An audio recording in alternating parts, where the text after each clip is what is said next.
Assalamualaikum warahmatullahi wabarakatuh. Halo teman-teman semua. Perkenalkan, nama saya Berliana Indah Pratiwi. Saya adalah mahasiswa Universitas Bung Karno semester 5, Prodi Ilmu Komunikasi dengan NIM 1101200035. Dalam video kali ini, saya akan menjelaskan soal UAS untuk memenuhi tugas ujian akhir semester saya pada mata kuliah Manajemen Media Massa dengan dosen pengampu Bapak Fazrin Agi Saputro SIKOM MIKOM. Lalu bagaimana sih soal-soalnya? Yuk langsung aja teman-teman kita ke pembahasannya. Simak ya. Soal nomor 1. Manajemen dalam perusahaan media memiliki peran yang sangat penting. Bahkan, maju mundurnya sebuah perusahaan media tidak lepas dari cara pengelolaan manajemen yang baik. Pertanyaannya adalah, menurut Anda, pengelolaan manajemen seperti apa yang bisa dikategorikan ke dalam manajemen yang baik? Menurut saya, pengelolaan manajemen yang bisa dikategorikan ke dalam manajemen yang baik adalah pengelolaan manajemen yang di dalamnya mencakup aktivitas dan fungsi-fungsi dari manajemen itu sendiri yang dilakukan untuk menentukan serta mencapai tujuan sesuai sasaran yang telah ditetapkan melalui apa?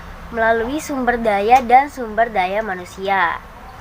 Karena sumber daya manusia merupakan salah satu faktor yang berperan penting dalam kesuksesan sebuah perusahaan.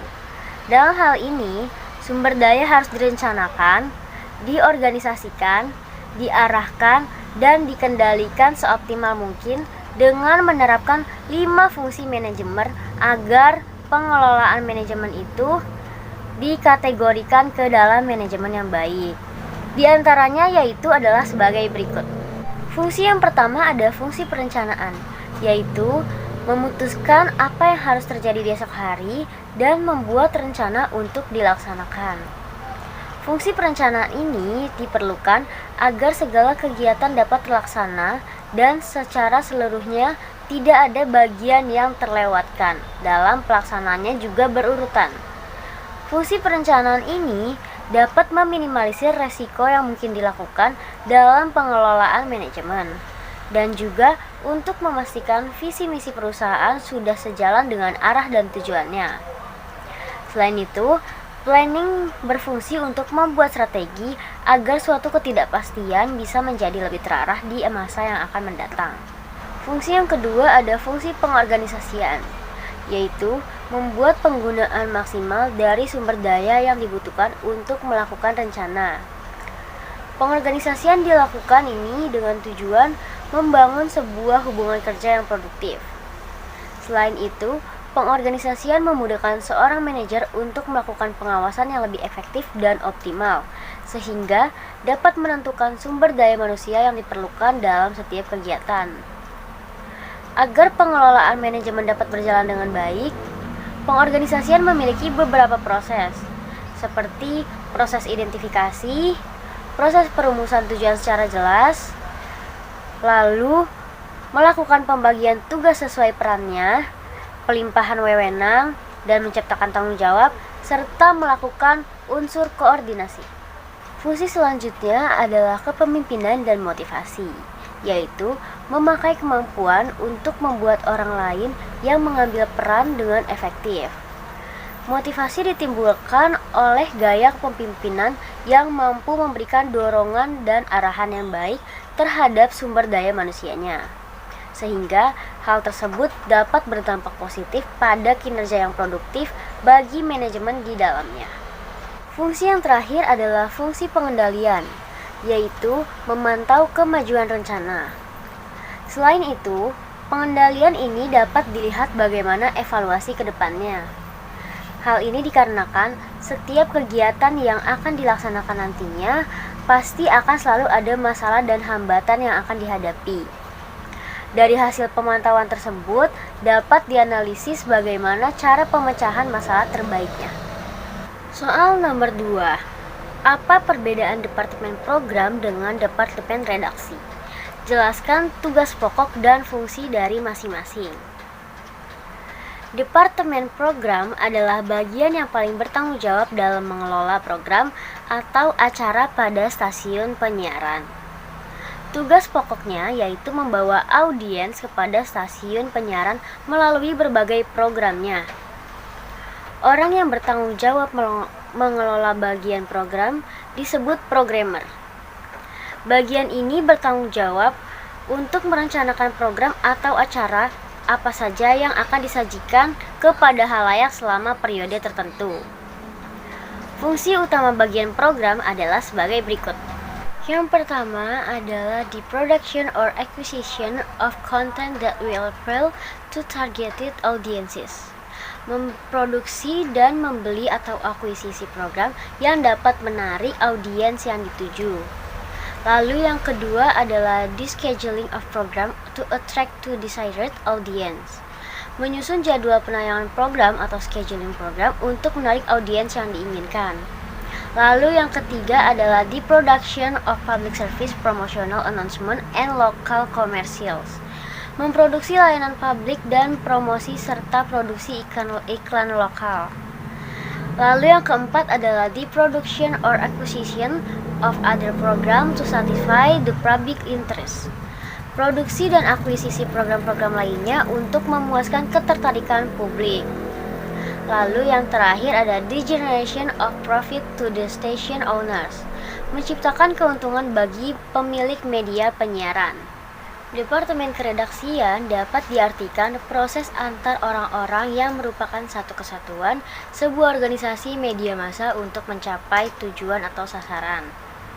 Departemen keredaksian ini meliputi perencanaan, pengorganisasian, pengarahan, pengawasan terhadap pengembangan kompensasi, integrasi, dan pemeliharaan orang-orang dengan tujuan untuk mencapai organisasi pers, individual, dan masyarakat juga.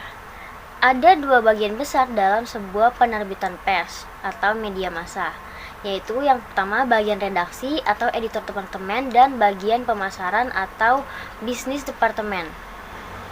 Bagian keredaksian tugasnya meliput, menyusun atau menulis dan menyajikan informasi berupa berita, opini atau feature.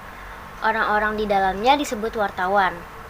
Redaksi merupakan sisi ideal sebuah media atau penerbitan pers yang menjalankan visi misi atau idealisme media.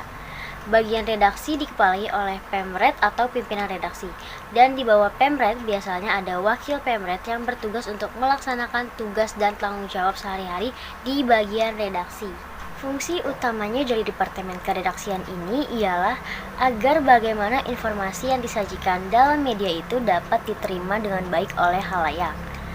Oleh sebab itu, departemen keredaksian yang teratur dan terarah sangatlah penting, karena departemen keredaksian sendiri sangat erat kaitannya dalam hal proses pembuatan berita hingga berita siap tayang atau terbit. Tentunya hal ini menyangkut berita mana yang layak dimuat ataupun tidak. Kelayakan berita yang dimuat ataupun tidak kembali pada kebijakan dari seorang manajer, ialah pengambilan keputusan atau decision maker.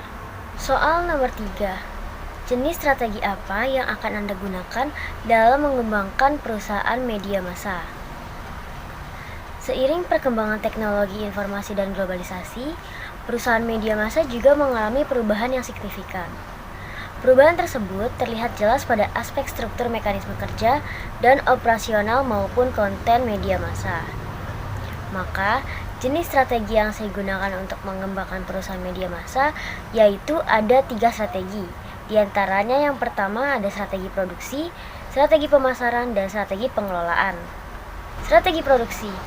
Perusahaan media massa pasti memiliki strategi yang berbeda-beda pada setiap programnya. Walaupun masing-masing program memiliki perbedaan dalam produksi ataupun pemasarannya. Akan tetapi, secara garis besar, semua program yang saya pilih untuk mengembangkan perusahaan media massa memiliki alur yang sama. Alur itu adalah setiap produksi program akan melalui perencanaan, pengorganisasian, dan pengawasan serta produksi. Dengan alur tersebut, maka akan menghasilkan program yang berbeda dan memadukan berbagai SDM untuk menghasilkan program yang menarik. Hal ini berpengaruh terhadap proses perencanaan atau praproduksi, proses eksekusi siaran atau produksi, dan proses pasca produksi itu sendiri. Karena produksi yang baik adalah Program yang memenuhi syarat-syarat tertentu seperti program yang bagus secara ide atau gagasan. Ide atau gagasan itu sendiri juga ada bermacam-macam. Ada ide yang asli dari tim kreatif dan ada juga yang diadopsi dari luar atau program lain yang sudah ada dan diproduksikan oleh media massa asing. Contohnya adalah seperti program edukasi pecinta alam yang menampilkan pemahaman tentang isi dan keindahan alam yang mana akan menginspirasi para audiensnya untuk melestarikan alam itu. Selanjutnya, strategi pemasaran. Strategi pemasaran dalam perusahaan media massa yang saya pilih adalah dengan memanfaatkan teknologi informasi untuk mencapai tujuan perusahaan. Seperti media sosial untuk memberi nilai tambah pada program televisi yang disiarkan. Media yang dipakai yaitu seperti Instagram, Twitter, Facebook, dan channel YouTube. Dari channel YouTube itu, kita bisa meyakinkan audiens dalam pemasaran program, serta media sosial terdapat fitur chat seperti kolom komentar yang dapat memberikan direct feedback, sehingga terjadinya komunikasi interaktif pada audiens dan penggunaannya. Selain itu juga memanfaatkan nilai tambah dan terestrialnya ditambah menjadi digital, seperti platform digital yang bisa diakses oleh audiens dengan cara berlangganan. Kemudian strategi pengelolaan dan pengembangan SDM. Untuk mengembangkan perusahaan media massa menjadi unggul, maka diperlukan SDM yang berpengalaman di bidangnya dan mumpuni. Karena SDM berasal dari latar belakang yang berbeda dan diperlukan skill training untuk menciptakan SDM yang berkualitas tinggi serta berkreativitas. Karena perusahaan media massa membutuhkan SDM yang kreatif yang mana erat kaitannya dengan pembuatan konten atau program-program di dalam instansi tersebut. Program yang kreatif tentunya dapat mencuri perhatian halayak, berbeda dengan program yang monoton dan hanya mengandalkan plagiarisme. Soal nomor 4. Langkah strategi seperti apa yang akan Anda ambil untuk memecahkan permasalahan terjadi di dalam organisasi media? Menurut saya, langkah strategis untuk memecahkan permasalahan yang terjadi di dalam sebuah organisasi media adalah sebagai berikut. Yang pertama, kita tentu harus melakukan komunikasi ke atas ataupun ke bawah dan sebaliknya. Karena langkah awal untuk memecahkan permasalahan adalah memperbaiki komunikasi internalnya. Komunikasi dalam organisasi media menjadi salah satu cara untuk memberikan respon kepada lawan bicaranya agar terciptanya interaksi di antara anggota. Interaksi yang terjadi dalam organisasi media diantaranya sebagai berikut, seperti atasan dengan bawahan, bawahan dengan bawahan maupun bawahan dengan atasan. Interaksi tersebut bisa dinamakan dengan interaksi diagonal, vertikal, maupun horizontal. Contohnya yaitu seperti atasan harus mendengarkan aspirasi, saran, maupun ide dari bawahannya, serta merangkul bawahannya seperti layaknya keluarga. Karena baik buruknya organisasi sangat ditentukan oleh keserasian interaksi, kemampuan dan hubungan yang terjadi di dalam organisasi. Karena komunikasi yang efektif itu menjadi salah satu kunci keberhasilan dalam menjalin hubungan rekan kerja. Langkah selanjutnya adalah melakukan diskusi. Dalam menyelesaikan masalah di sebuah organisasi media, diperlukan diskusi untuk mencari jalan keluar dalam permasalahan tersebut. Dengan melakukan diskusi, kita akan lebih memahami apa yang dirasakan oleh masing-masing anggota selama bekerja di perusahaan media tersebut. Forum diskusi juga bisa menjadi salah satu cara untuk menggali informasi mengenai anggota yang mampu berpikir kritis dan juga bisa diandalkan. Selain itu, anggota juga akan merasakan sense of belonging atau rasa kepemilikan terhadap perusahaan, sehingga mereka akan memberikan usaha yang semaksimal mungkin untuk dapat meningkatkan keuntungan perusahaan. Langkah selanjutnya yaitu kita harus terbuka terhadap kritik dan saran. Kita harus terbuka terhadap kritik dan saran yang disampaikan oleh atasan maupun bawahan dalam organisasi media. Karena dengan begitu kita artinya mau mendengarkan aspirasi orang lain. Dengan adanya saran juga yang dapat membangun serta dapat menciptakan solusi atau jalan keluar dari akar permasalahan tersebut, yang kemudian nantinya akan dievaluasi pada tahap selanjutnya. Langkah strategis yang terakhir yaitu melakukan evaluasi. Evaluasi sangat penting untuk menilai seberapa efektif solusi yang telah ditetapkan oleh organisasi untuk menyelesaikan permasalahan di dalamnya. Evaluasi dapat dilakukan secara rutin untuk meningkatkan kinerja dan motivasi anggota organisasi dalam menyelesaikan seluruh tanggung jawab mereka terhadap perusahaan, sehingga menjadikan organisasi berkembang dan meminimalisir permasalahan yang ada. Soal nomor 5. Apa perbedaan produser eksekutif atau eksekutif produser, produser, dan produser lapangan atau field producer? Yang pertama ada produser eksekutif atau eksekutif produser. Adalah seseorang yang mempunyai kedudukan atau pimpinan tertinggi dari struktur produksi. Tugasnya adalah memimpin serta melakukan supervisi di bawahnya, baik dalam sebuah series, acara televisi, maupun film. Pada intinya, ia bisa merekrut tim utama dalam sebuah produksi, seperti sutradara dan sebagainya. Eksekutif produser bisa bekerja sama dalam sebuah perusahaan produksi, distributor, pendanaan, maupun perorangan. Biasanya juga bertanggung jawab mengenai penganggaran pada sebuah film. Bentuknya sendiri bisa sebagai orang yang mencari investor atau pemilik modal itu sendiri. Selain itu, harus bisa melakukan supervisi anggaran yang akan dipakai dalam sebuah produksi film. Oleh karena itu, eksekutif produser tidak terlibat langsung di lapangan, namun menyerahkan langsung pada bawahannya. Meskipun tidak langsung terlibat di lapangan soal teknis, namun ia wajib memastikan jika film image dan tujuan film itu bisa tercapai dengan baik. Selain itu, memastikan juga mengenai keperluan kreatif dan jadwal produksi supaya sesuai timeline. Bahkan juga memiliki hak dalam memilih peran, terutama memilih peran utama. Kemudian ada produser.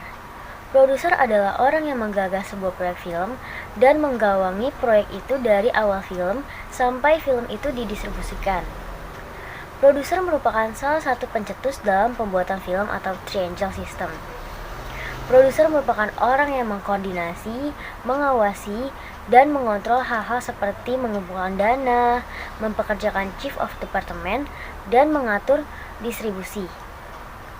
Produser bertanggung jawab atas keseluruhan proses produksi atau development, praproduksi, produksi, dan pasca produksi, serta distribusi dan eksibisi. Seorang produser pun dapat bekerja secara lepas ataupun independen, atau merupakan produser yang bekerja di sebuah production house. Selain itu, produser juga akan lebih banyak terlibat dari tahap pengembangan ide kreatif hingga penulisan naskah. Produser merupakan sosok yang berkolaborasi penuh bersama dengan tim penulisan dan sutradara. Lalu ada produser lapangan atau field producer. Produser lapangan bertugas melakukan koordinasi pada saat peliputan. Produser lapangan akan lebih banyak berada di lokasi. Fungsi produser lapangan ini menjadi penting ketika stasiun televisi melakukan liputan langsung atau live.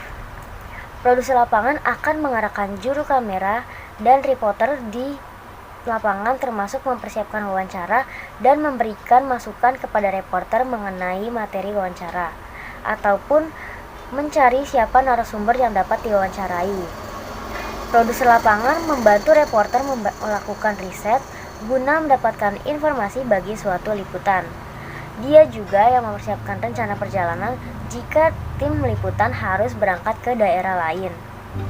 Sekian video yang saya buat untuk memenuhi tugas UAS pada semester 5 ini. Mohon maaf jika dalam penyampaiannya masih terdapat salah-salah kata, dan terima kasih untuk teman-teman semua yang sudah menyaksikan video saya ini. Dan juga saya akhiri dengan mengucap salam. Wassalamualaikum warahmatullahi wabarakatuh.